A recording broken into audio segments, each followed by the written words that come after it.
Ако работниците сакаат зголемување на минималната плата на 600 евра, ќе мора да бидат подготвени за повисока инфлација, односно повисоки цени.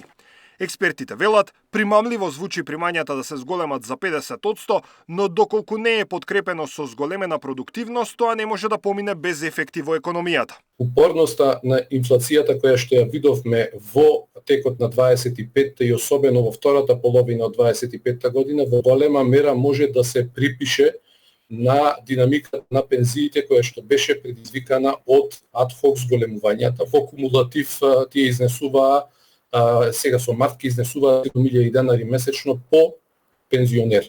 Значи тоа кога ќе го помножите по бројот на пензионери на годишно ниво, добивате некоја бројка која што е над 200 милиона евра годишно повеќе во економијата, што се разбира гледано од индивидуална перспектива е позитивно, секој е задоволен со повеќе примања, меѓутоа тоа е главната причина зошто инфлацијата не можевме да ја собориме побрзо од ова што е ситуација сега.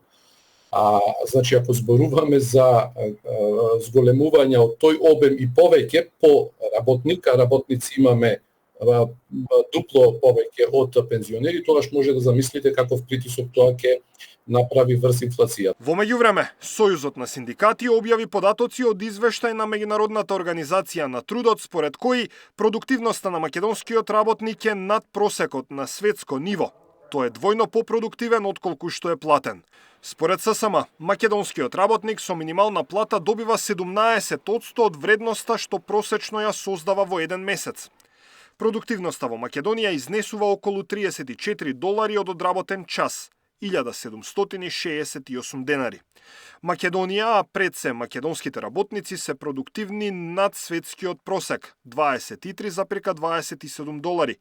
Ако се пресмета на месечно ниво 168 работни часа, еден работник е продуктивен, односно создава 297.024 денари месечно.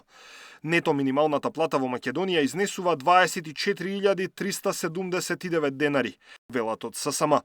Според синдикатот, постои економски простор за раст на платите и покрај тоа што одредени експерти, газди и функционери убедуваат во спротивното. Иако владата се иззема од трипартитниот диалог и практично остави на работниците и работодавачите сами да се договорат околу евентуално зголемување на минималната плата, економистот Петрески смета дека сите три страни ќе мора да најдат компромис за ова прашање. Во моментов најпрудентното решение се разбира да се цели кон тоа минималната плата да го задржи, да ја задржи својата куповна моќ, односно да се усогласи со растот на цените и просечната плата во претходната година, а штом инфлацијата се смири, тогаш низ еден подлабок диалог базиран на докази, базиран на податоци во кои што нели ќе учествуваат трите засегнати страни, работодавачите, работниците и владата, да се дојде до евентуално решение кое што би значило некакво согласување над тој износ. Државната статистика вчера објави дека месечната инфлација во јануари се намалила за 0,7%.